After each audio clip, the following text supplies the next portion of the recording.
Hello, and welcome to Pragmatic Live, Pragmatic Marketing's webinar and podcast series where we tackle the biggest challenges facing today's product teams. My name is Rebecca Caladeros. I am the Vice President of Marketing and Sales at Pragmatic Marketing, and more importantly to you, the host for today's event.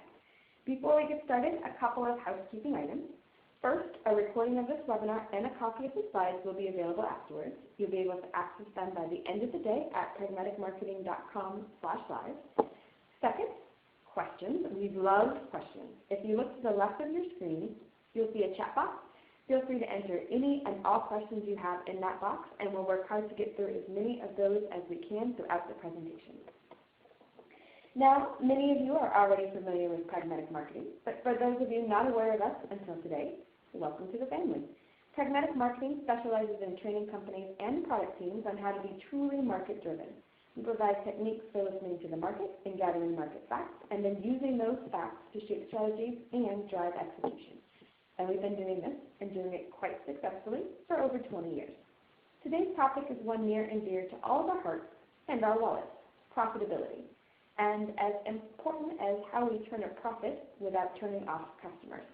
Helping us address this topic is Jim Semick, who was integral into the launch of a range of new products that now generate hundreds of millions of dollars in revenue, including GoToMeeting, AppFolio, and Product Company, which is also a company he co-founded. So without further ado, here's Jim to get us started. Great. Thanks so much, Rebecca. I'm really glad to be here today. And as Rebecca mentioned, I've been in the software field for a number of years, and I'm really excited to share with you some of the lessons that I've learned from pricing and launching a number of products throughout the years. And so what we're going to talk about today is why just recently, in the last 5 to 10 years, it's become a completely new world for pricing software products. There are so many new models that you can use and employ in your products. And I'm going to talk to you about some ways that you can take advantage of those different pricing models to create competitive differentiation. Part of the talk today is about what I call customer value and why it's so critical to use customer value as you're both validating and pricing your products. And a couple of the key considerations we'll talk about along the way is how to do some of that early validation with some of your early customers for new product development, and then talk about the concept of lifetime value and why that's so important to pricing your products. And of course, I have some case studies to talk about based on the products that I've helped launch, and hopefully that'll give you some insight into your product. So, but to get us started, Rebecca, do you want to kick off the first poll? Absolutely. And hopefully everybody can hear me a little bit better this time. But in your organization, who determines pricing? Is it product management, marketing, sales, and finance, or other? Give everybody a few minutes. And again, feel free to enter questions as we go through, and we will get them as we go along. We forgot to include my boss as one of the answers. All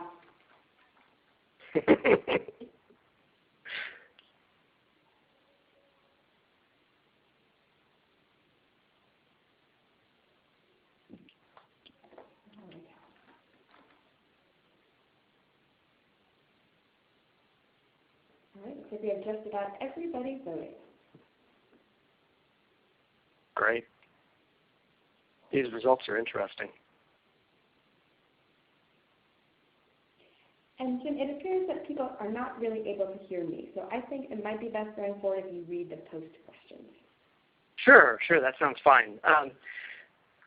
So I think we're ready to display the results, and they're not unexpected. It seems that the majority of folks, the pricing is done through the product team, and that's very common. And actually, that, in my opinion, is really where the responsibility lies in most organizations.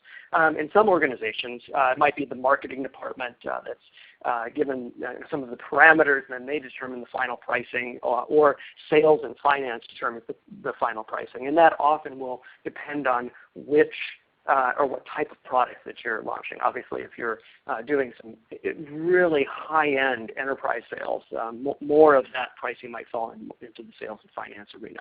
So that's really interesting. And in my experience, if you're doing a typical B2C or B2B software product, then putting the responsibility in the product management team is really important. So those are the results. That was good. So one of the key points that I want to make in the talk today is that with the new world of SaaS and with the new way of thinking about pricing models, there are more opportunities than ever to differentiate your product through pricing. And you might think about it in terms of old world versus new world. And then for those of you that have been in the software industry for a number of years, there used to be a very typical way of pricing those products, and there weren't a whole lot of options. There were very limited number of models that you could choose from. There might be perpetual license fees. You might license it based on servers and so on. And there are often maintenance agreements that you tacked on, and these might be annual maintenance agreements, and so that was kind of factored into the revenue potential for your product. And there might be upgrade fees. So every 12, 18 months, 24 months, there might be a new software package that customers would actually need to purchase. And the problem with a lot of those pricing models is that they were disconnected from the core value proposition of what your product offers. And today, there are so many new ways of pricing. So I really consider this to be a new world for software pricing. And there are literally dozens of new pricing models that you can employ. Most of them, or many of them, are subscription-based. For many of them, the service is either tacked on as an additional fee, but sometimes simply rolled into the product itself. And if the product is a SaaS product that is, or a hosted model, that is always updated. And there's a greater possibility that you can really make pricing part of your value proposition. So I'm going to run through a few different options here for pricing. And this list is by no means exhaustive, but there are so many different ways to think about pricing. You have the standard per user fees. So we have the standard per user fee. So if you're licensing software based on a per seat basis, for example, you use those per seat fees. There are per user plus some free licenses. So in the GoToMeeting model, for those of you that are familiar with GoToMeeting, you pay for a license for a meeting organizer. And then the attendees are given licenses to participate for free. So it's kind of a paid plus a free model. And in ProductPlan, we're using a model similar to that. You can price based on some characteristics such as storage. So this is the Dropbox model. So as the number of megabytes of storage that you have available to you increases, your cost goes up. A lot of companies employ this model where you're differentiating your product by packages, and you're often organizing it by the number of features or the level of features that you get. So I think we're all common with the bronze, silver, gold model, or the low, medium, high model, and where the free or the bronze, which is a kind of an entry-level package, has a limited set of features, while the gold package, which might be more of an enterprise model or an enterprise product, has many, many more features. And one point I do want to make about the pricing models as I run through them is that a lot of companies mix and match these models. So you might be selling based on features and packages, and also using a per user license model along with that. So some products actually price based on the project. Okay. And that might be, for those of you familiar with project management software such as Basecamp, that's often used.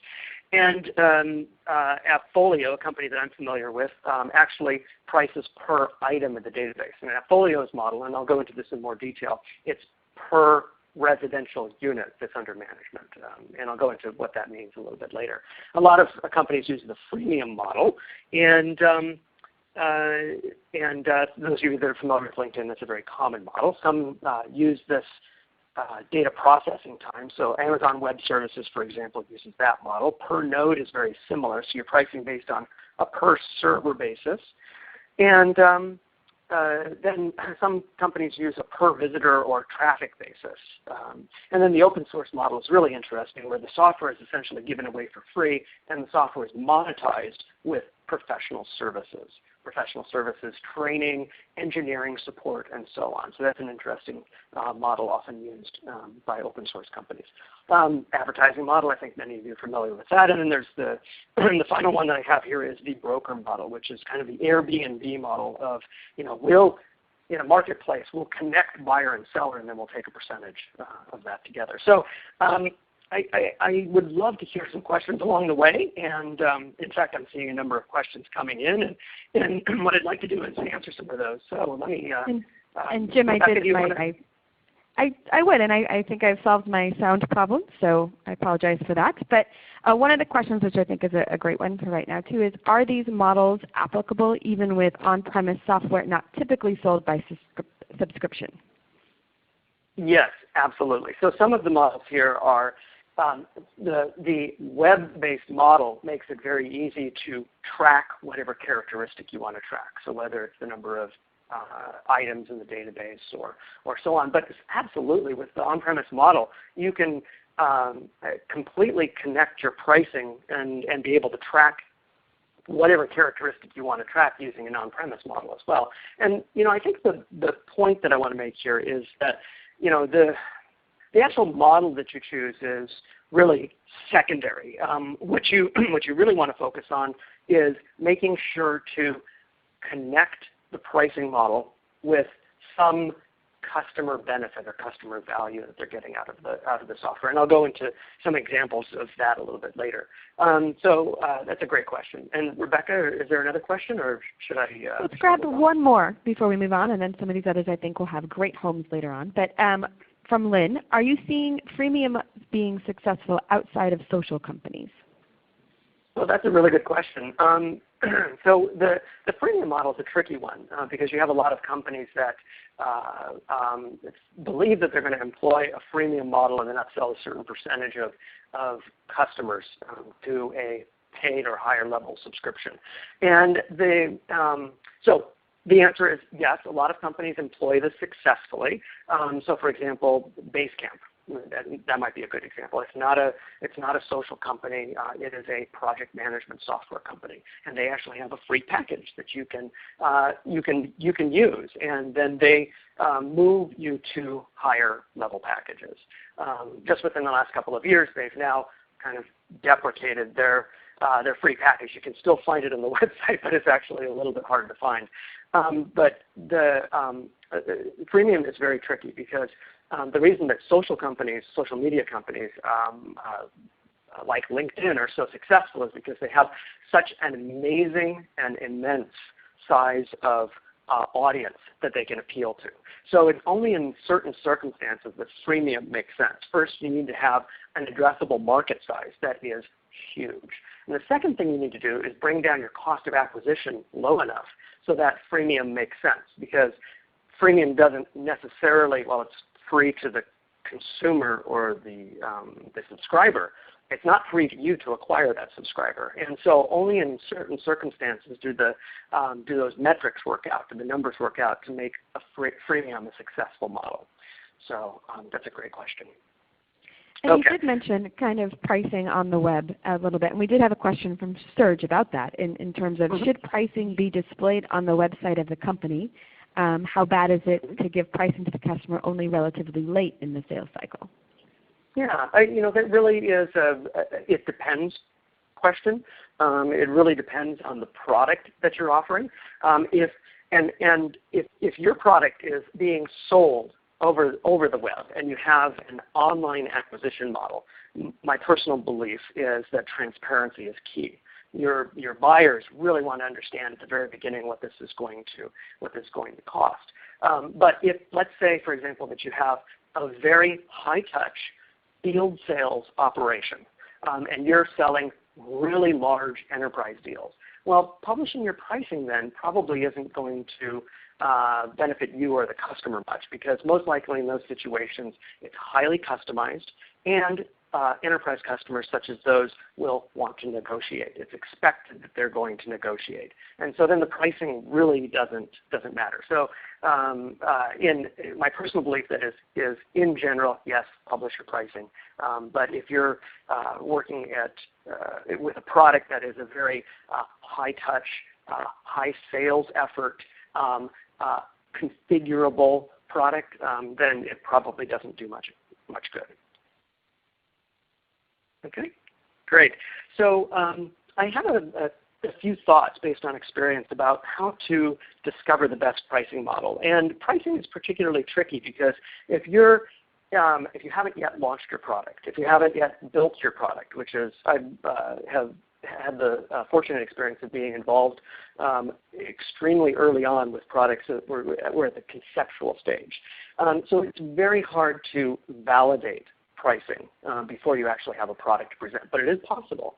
It is possible based on the number of products that I've launched. It is possible to get in the ballpark of your pricing, and certainly you can develop a pricing model well ahead of developing the software. And the way that you get there is through in-depth interviews with potential buyers.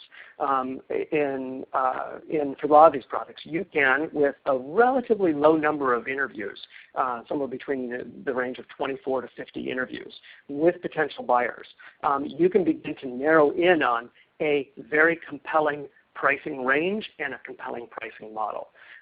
Now, when you're doing these interviews with buyers, make sure that you're validating with the decision maker. It's really important to be talking not with users per se, but with the actual decision maker who can write the check. And then thoroughly understanding that purchase process is really important too, and only the decision maker can help you with that.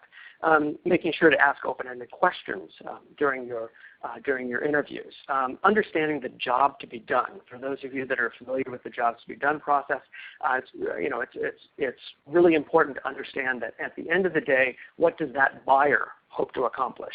The users, it's important to understand what the users hope to achieve, and certainly that's part of your validation.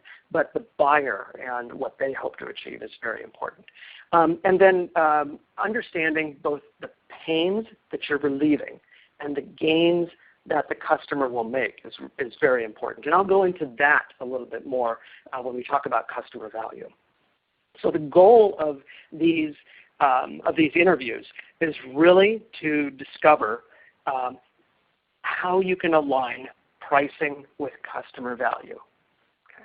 So I want you to note that up to this point, I have not talked about pricing based on the cost for you to develop the service. I haven't talked about running a spreadsheet of numbers to figure out what the cost of goods sold is. Because my belief is that the place where you should start is in customer value and really trying to understand what the value is that your product will be giving to the customer. So I break this up into a couple of different areas. There are the quantitative values, and then there are the qualitative values. Now the quantitative values, I think all of us are familiar with these. You know, my product, if you were to implement my product, you're going to achieve a certain amount of cost savings. Your people will save a certain amount of time. You, because of our product, will increase the amount of revenue that you make. Because of my product, you might meet some business objectives that you have. So these might be, if you're sitting down with a decision maker and talking through the value that your product provides, this might be the return on investment calculation, right? For those of you that are in B2B software or even enterprise software, I think you're probably very familiar with that ROI concept of helping a buyer understand the value that your product gives. But I believe that it's even more important to understand the qualitative value that your product provides. And it's these qualitative values that I believe get people to buy. These are the values that make your pricing a no-brainer. For example, so reduced frustration. It's very difficult to put a dollar value on the reduction of frustration.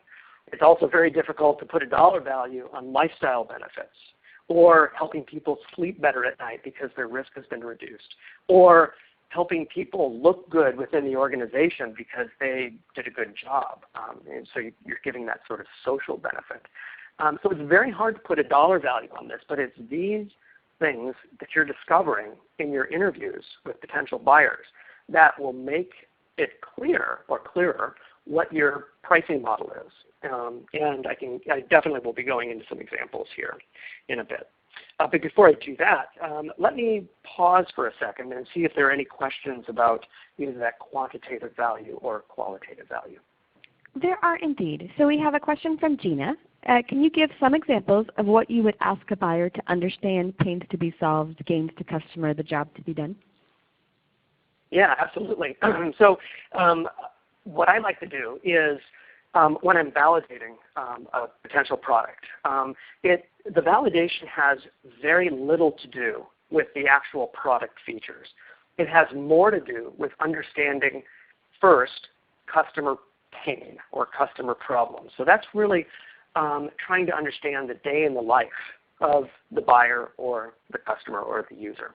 So really trying to understand, okay, so tell me what frustrations do you have? If you're, for example, I'll talk a little bit about GoToMeeting later on, but with GoToMeeting, it wasn't about the online meeting features that people needed to have. We did validate that, of course, but it was more about understanding what they were currently using or not using for online meetings, and then understanding the pain and frustration around that. With other companies that I've validated, other products that I've validated, it's actually going to the customer's office and sitting with them and looking at the piles of paper on their desk and asking them about what's the workflow around that. What happens when this doesn't happen or this does happen? So through that, you can better understand jobs to be done. You can better understand customer pain. And so I hope that answers the question. Okay. Are there any other questions before we move on? We had a couple of people ask, how do you turn the qualitative information into a dollar amount? Oh, that's a great question. And like I said, it's very difficult to quantify these frustrations. So you need to make sure that the quantitative side of things, the amount of money that they're saving or the additional business that they're generating because of your tool, you need to make sure that the math works on that. And then it's the qualitative value that makes this a no-brainer. So with GoToMeeting, for example, we validated that how many trips are you avoiding because you are able to do a meeting online? We're able to validate, if you're able to conduct sales demos much faster because you're doing it remotely than doing it in person, what does that mean to you in terms of revenue? Then the qualitative value, which is, you know what? Because you don't have to travel, you get to stay home and watch your kid's soccer game. That's the value where people say, oh, $49 a month? That's a no-brainer for me.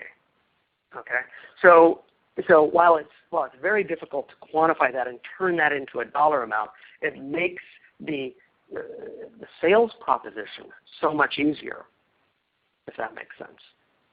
Okay. So in some cases, you can actually convert some of this to a dollar value. Reduced risk might be a good one. So if you're talking with a CFO or a CIO, and part of their job is risk reduction, they could probably help you with that calculation and assigning a value to it. Okay. Excellent. And one more question. Oh, you know what? Oh, we can wait. Oh, one more question. For new products, how do you go about selecting buyers to interview for those qualitative benefits? Oh, that's a really good question, and I've worked for years doing that. So there are a number of different techniques, and the scope of this goes a little bit beyond what this webinar is about. But think about it like a sales process. think about it like, how am I going, if I were selling this product, how will I reach those buyers? And then that channel, whatever it is the ideal way to get people to talk with in order to validate the solution. So when we were validating ProductPlan, for example, which is our online roadmap software, the channel where people would find out about our solution was the web. And so before we launched the product, we actually had a website where people could sign up for information about our free preview. And through that process, and through people signing up because they were curious about our solution, they had a problem that they needed to solve, we were able to reach out to them and interview them and really understand what it was that they needed to solve that problem, and then what the value proposition was behind it, the customer value, and pricing. So I encourage you to find people to interview. Think about it like a sales call and a sales channel, and approach them that way. I've also had good luck with LinkedIn, but again, and if you, I'm more than happy to share some techniques with you. So feel free to reach out to me. I'll show you my contact information at the end of this, and I can provide some more information to you or point you in some direction. Okay. But what I'd like to do now is talk a little bit about the lifetime value, because I think this is a really important concept, especially for software as a service products. And I think that the world really is becoming, and the software world is really becoming more software as a service oriented. I believe the number is 31% of the software today is software as a service. And it's moving very quickly to be a much greater proportion out there. So lifetime value becomes increasingly more important. And lifetime value is a fairly simple concept. It's basically, let's look at how much revenue a customer is going to bring to me every month or every quarter or every year. And then you look at the cost of delivering that service. So that's usually the sales and marketing cost. And then how long you expect to retain an average customer. Okay, so that's your lifetime value. So for example, if your product sells for $100 a month and you expect to retain them for 24 months, then your lifetime value is $2,400. Now, there are many more detailed calculations. You might take into account the future value of money. You might take into account churn in this situation. You might take into account a lot of other things. But I encourage you to keep it simple and do back-of-the-envelope calculations, because what you're trying to do here, because if you're especially working at a very early stage, on a very early stage product, you want to make sure that your product's pricing passes the smoke test.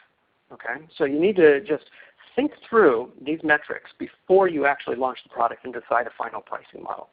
So now, lifetime value comes into play because you want to make sure that you're understanding that lifetime value is significantly more than the cost for you to acquire that customer.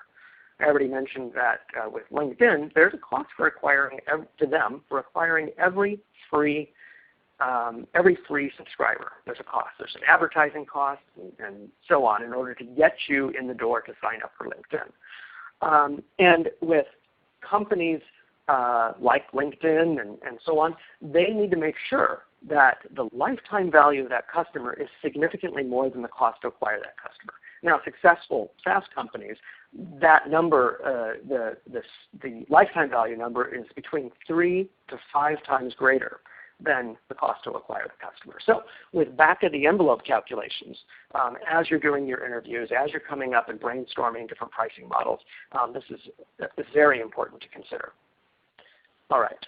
So this leads me to another point that I want to make, which is pricing really is a part of your product. So it used to be that the pricing was kind of a separate beast from the product. The product was kind of a compilation of the features and maybe the services you provided, and then pricing was this other thing. But today, pricing really is a part of that product, and therefore, when is the right time to actually set that pricing? So I want to do another poll here. Rebecca, do you want to kick this one off? Absolutely. For your last product launch, when was pricing determined? Before development, during beta, immediately before launch or after launch?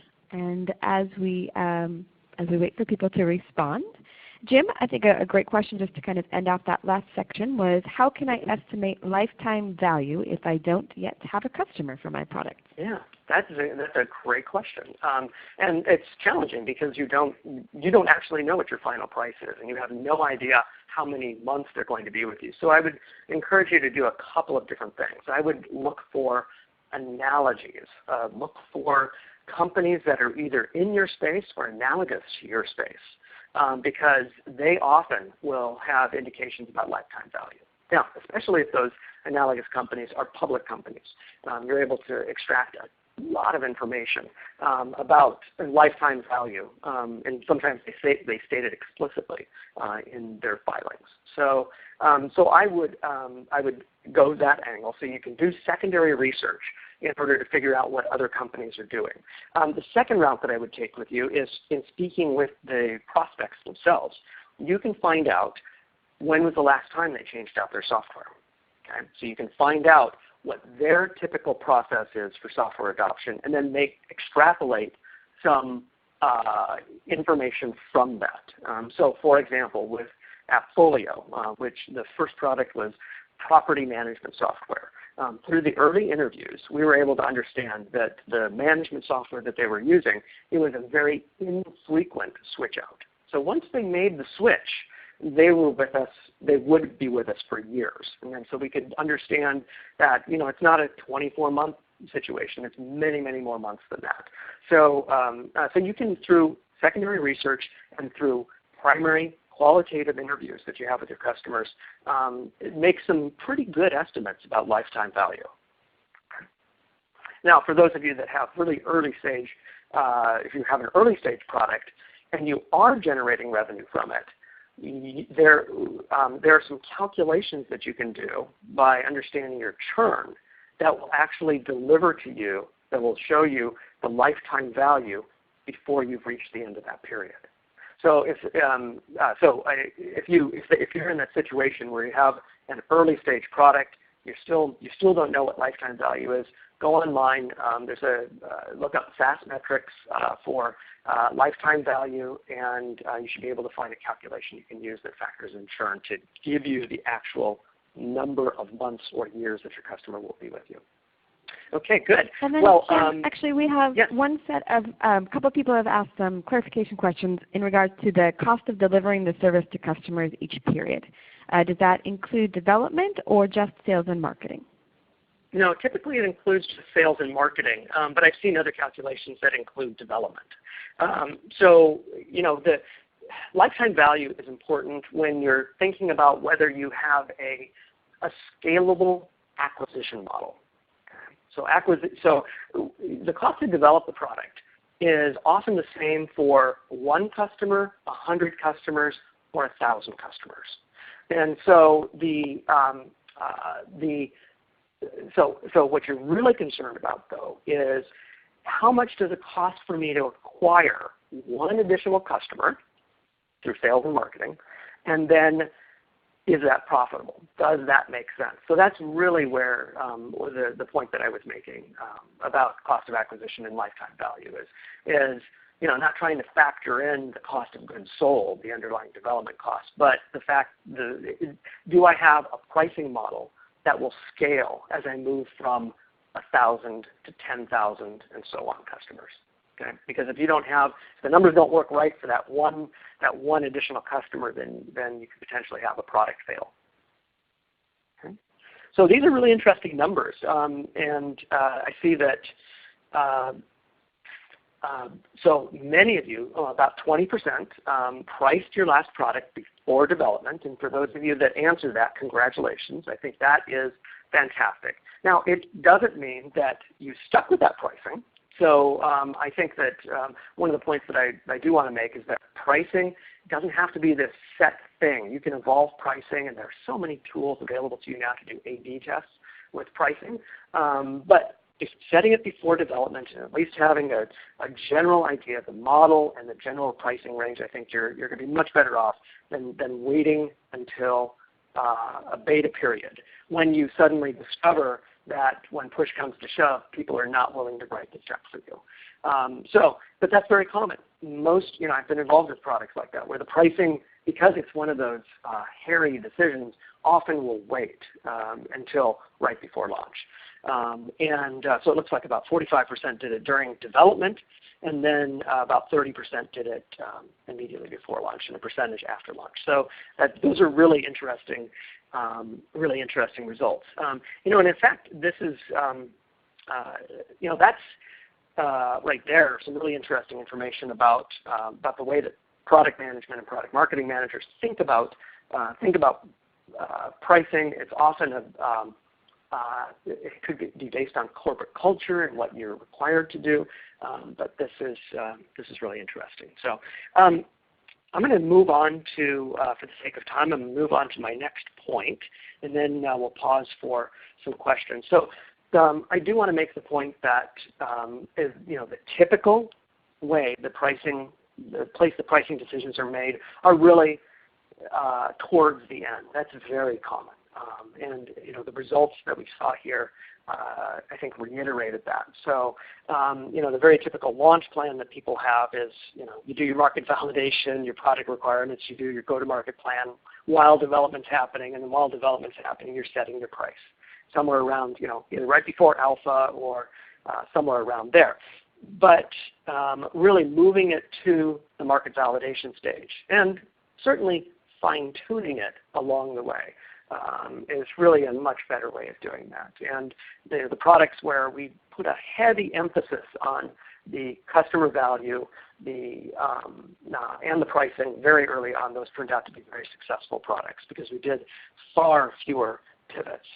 So I do have some case studies here, but this is probably a good place to pause and see if there are other questions. Certainly. And we did just get one from Jaya. It says, there's some concern about pricing before beta and that you wouldn't have a sense of the complexities of implementing the software. So how do you factor implementation time and sort of resource requirements into pricing?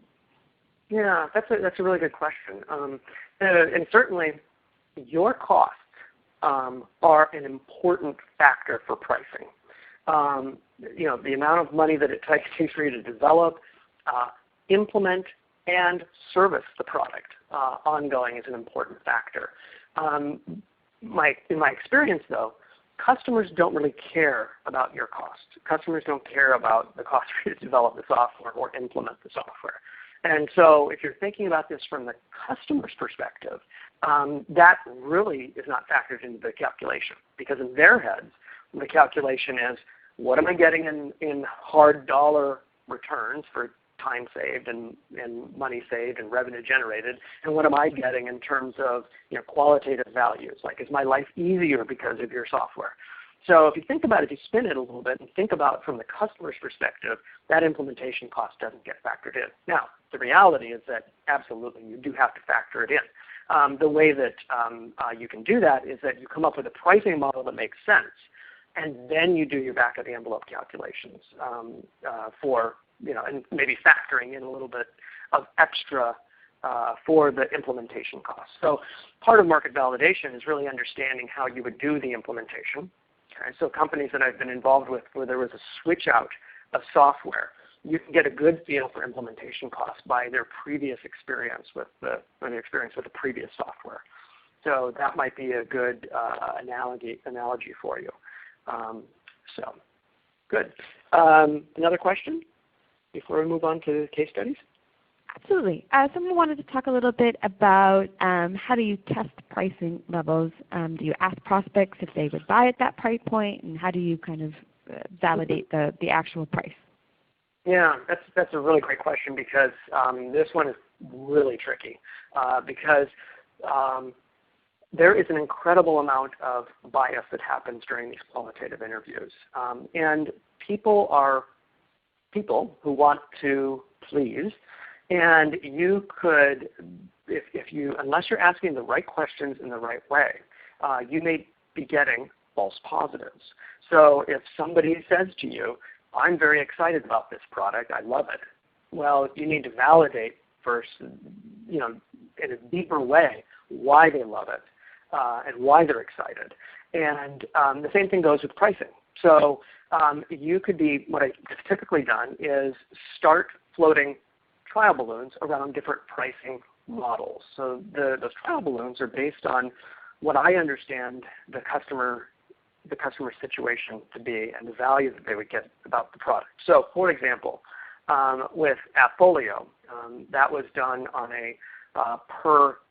we sold it on a per unit basis. The number of residential and rental units that the property manager has dictates how much they pay. So if I first started floating those trial balloons past customers, does that model make sense to you? And then we started to hone in on the actual pricing. Once we established that that was the correct pricing model or a compelling pricing model. And then so then what you do is you look at the total amount that they would be paying you based on that pricing model, and then you can start making comparisons. You can say, well, here's how much you were paying with the old solution. This is how much you'd be paying with the new solution. Does that seem fair? You can look at their total IT budget. So your total IT budget is, whatever the percentage is. You can make rough estimates. So, in many companies, the IT budget is between 1% to 3% of total budget. So then you can make some comparisons, and you can say, well, my product is going to cost you this, and here's the value that you're going to be getting out of it. Does that seem fair? See, there are a number of different ways that you can go through and validate that pricing. So you can also go about it from the customer value standpoint. You can say, well, my product costs this, but then here are the dollar savings that you're going to be achieving with it. Here's how you're going to be making more revenue.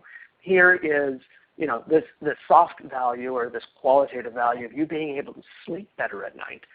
Is this price fair? So you can start to get kind of through a number of interviews, you can really start to narrow in on pricing that just makes sense. And then after that, that's when you go back and you say, okay, well, here's the pricing model. Here's the potential revenue that we have for the product. Doesn't make sense from a business standpoint. That's when you get out the spreadsheet, and that's when you plug in your acquisition costs, your cost to develop the software, and so on. So that's the way that I have gone about validating the pricing, and it's very it is non-scientific, but I'll tell you, it's a lot better than waiting until you do have a product and you're actively selling it out of the marketplace, and then you discover that you didn't get it right, because then the whole product is at risk. Okay, good. Well, and then I have to say we got 4 questions right in a row about competitors and how our competitors' pricing should influence our strategy. I actually have a point about that in my slide deck here later, but I'm fine answering it now. My general belief about competitors is that you should not pay attention to them. So now, that said, you can use them as guideposts for you as you set your pricing. So obviously, if you have existing competitors in the marketplace and customers are paying those competitors, you now have some guideposts about what is acceptable in the marketplace. Okay? But what I don't think, this is my own personal opinion, is that the customer should not influence your pricing model. I'm sorry, the competitor should not influence your pricing model, because your pricing model is a way for you to competitively differentiate. Okay? So GoToMeeting is a perfect example of this. There were 70 different online meeting options in the marketplace before we launched GoToMeeting. And many of those competitors either sold it on a per enterprise basis, or they sold it on a per minute basis. Now, if we had followed their guidelines, if we said, well, we need to do that as well, we would have wound up with a Me Too product, just another product that's just one of those. We're number 71 in the marketplace, and we would have wound up with a product that was much less compelling. So it was that thought process and looking at competitors and understanding the pain that those customers were in with that pricing model that led us to some really innovative pricing that I'll talk about later.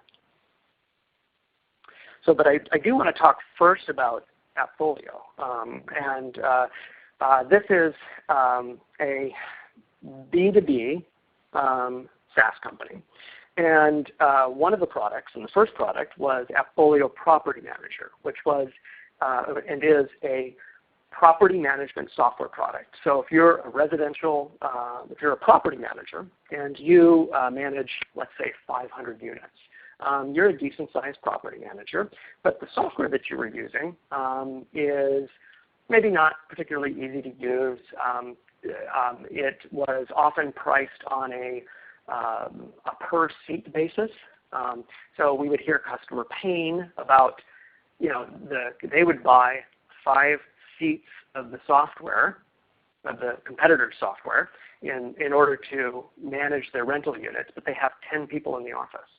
Now, if the 6th person wants to get on the software, somebody else needs to jump off the seat. Okay, so there's pain around that, and there were a lot of other pains around that. So what we did is we said, we're going to price the product based on the number of units that you have.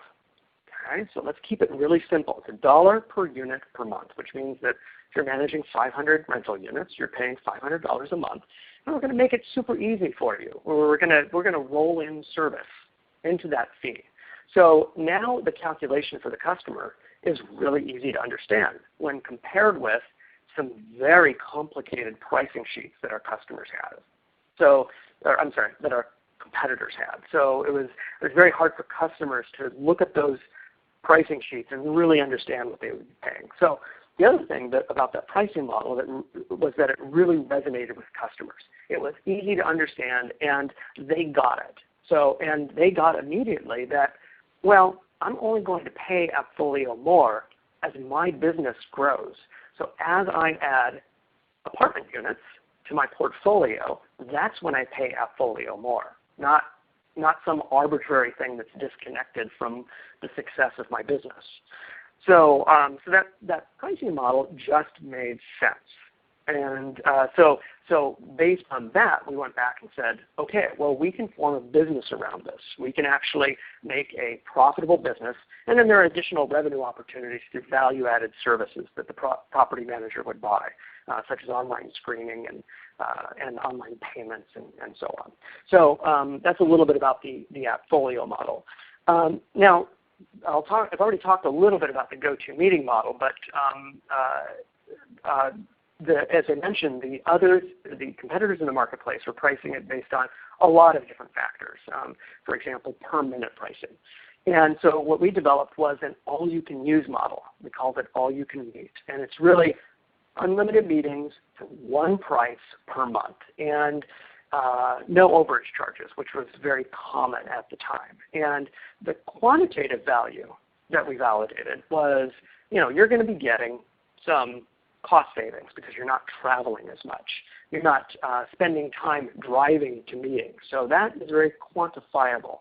You're also getting some cost savings because you're switching from a solution that was very expensive to begin with. So out of the 70 competitors that were in the marketplace, a lot of them were extremely expensive. And so we're able to make that sort of very quick return on investment calculation. Then we're able to estimate how much more revenue you're going to be making because you can be at your desk and you can close more sales deals by conducting better demos online. And then, of course, there are qualitative values. So I'm able to conduct my meetings remotely and stay at home when I'm sick. I'm able to stay at home when there's a blizzard happening. I'm able to stay home and watch my kids' baseball game. And then there's reduced frustration. So I'm moving from a solution that's very hard to use to a solution that's very easy to use. And then finally, and this is a very important point because we interviewed the purchaser of the product, the person who is actually not only signing the check, but we walked through the process to understand where that money is coming from. And we found pain because if they were using a solution that was purchased on a per minute basis, every month they would get a different bill. And they found that to be frustrating because they didn't know if they were going to get sticker shock every month. So that's what led us to a kind of an all-you-can-use sort of model. It just made sense for those people.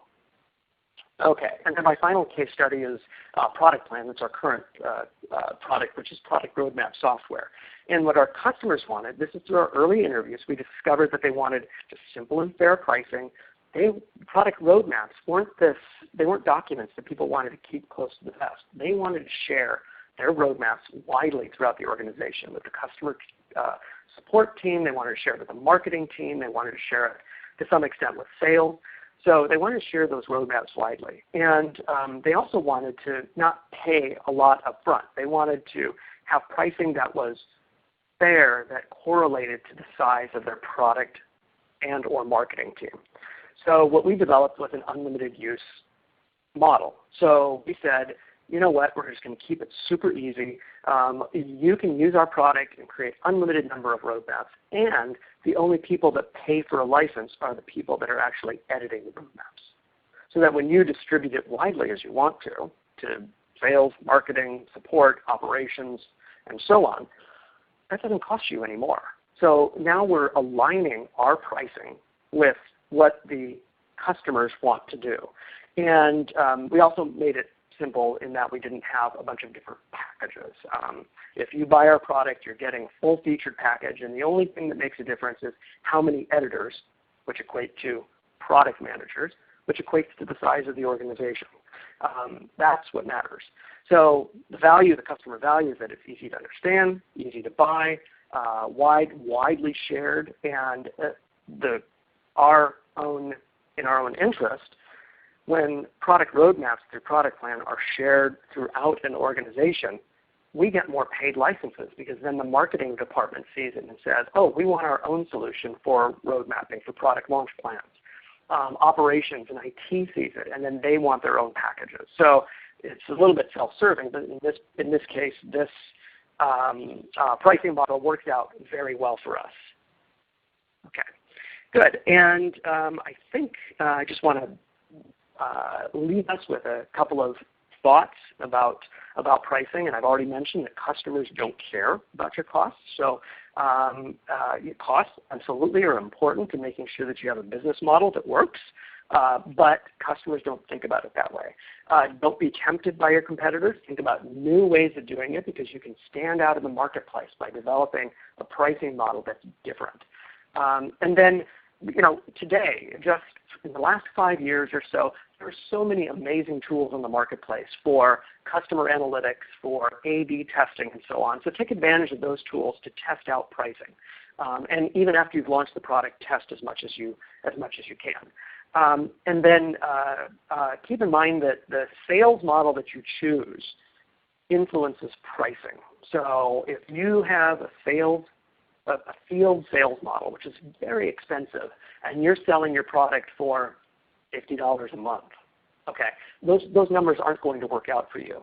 And so it also works the other way too, which is if you have a product that's $50 a month, that dictates to you what you can afford from a sales standpoint. Okay, that's going to dictate to you whether you have field sales, inbound sales, and so on. And it's really, at the end of the day, it's really the customer who should be telling you what your sales model is because they're telling you how they want to be sold to. And then the last thought that I'll leave you with is that the demand curve is not this linear thing. It's not, as you lower the price, people buy more product. It doesn't work like that. Pricing is highly psychological, so I encourage you to factor that in. And the psychological part very much is those qualitative customer values that I mentioned near the beginning. So those are the things that make that demand curve not a linear, straight down from the left and up towards to the right. So make sure that you remember that it's people buying the product and not something else. Okay, and with that, I think that we have a few minutes for questions. We do, Jim, and we have lots of great questions coming in, so we'll get through as many as we can. And then you've got Jim's information there too, so you can send them. Go ahead, send questions to him as follow-ups. I know he's more than happy to help. This is clearly an area he is very knowledgeable and passionate about. But a couple of the questions, actually about 4 or 5, related to examples of tools to test pricing and which ones you would recommend. Oh gosh, that one's tough. We use a tool called Optimizely, and that's really more for A/B testing of different web pages. So I would check out Optimizely, and I think there are many other tools out there that you can check out, and really just look for A/B testing tools. And I know that there are some other tools out there that help you with that more specifically with price testing as well. Excellent. And then we have a lot of questions sort of about how you change pricing for an existing product, whether it's moving it up or down, but sort of some of the factors to take into account when we're changing an existing pricing model. Yeah, and note that you don't necessarily need to change pricing for existing customers. You can change pricing for customers going forward. So you can introduce some sort of a grandfathering situation, and certainly you need to tread lightly if you're planning on lowering prices for all customers, but sometimes that just is the right thing to do. If you look at GoToMeeting today, after about 10 years of pricing the product the same way, and really at that same price point that we validated really early on, they're just now introducing some alternate packages because of some competition in the marketplace. And so it just became the right thing to do. But I'm not exactly sure of their process for proactively lowering prices for existing customers. But I would, I think that pricing is a very sensitive issue for most customers, and so I would tread lightly with increasing the pricing for specific customers as well as lowering the pricing across the board, because that may influence those revenue numbers. Excellent. And then we have a lot of questions kind of about what sort of pricing, how to present your pricing, both to your internal sales team and then to the market at large. Yeah. So if you're doing early validation, I tend to take it gradually. So I first start by really understanding the customer value, and then I start floating trial balloons about the pricing model, and then I'll start floating trial balloons with actual pricing. So I take that in a kind of a staged approach. But I think if you're presenting pricing to internal teams, I think it's really important that they understand the reasoning and the value about why you chose that pricing. Why is it this pricing model versus this one? Why is it $49 versus $79? So I think to be able to justify that to sales is really important, and then back that up with the interviews that you've done. And so, obviously, as product and marketing people, we know the value of bringing customer evidence to the table. And so I would definitely make customer evidence a part of that pricing introduction. And then, of course, your philosophy about pricing as well, whether you do discounting and so on, gets factored in. So, but the thing that I would leave you with is that the customer evidence is the number one thing that you should be bringing to the table. Excellent. Jim, this was fantastic, and you've got us right at the top of the hour. Again, Jim's information is on the screen, so you're welcome to reach out to him. You're also welcome to reach out to us here at Pragmatic Marketing. Remember, our webinars tie directly to our Box of the Month initiative, where we highlight a different topic from the framework each month and provide extra information, insights, and implementation guidance in that area. Next month's box is demos, and we've lined up the great author, speaker, and blogger Joffrey James, who will teach you how to transform your product demos into the revenue-generating gems that you know that they can be. So be sure to join us Wednesday, July 8th for that presentation. Jim, again, thank you. This was excellent. Yeah, thank you, Rebecca. It was fun. All right. That does it for this edition of Pragmatic Live. Thank you for joining us, and have a great rest of the week.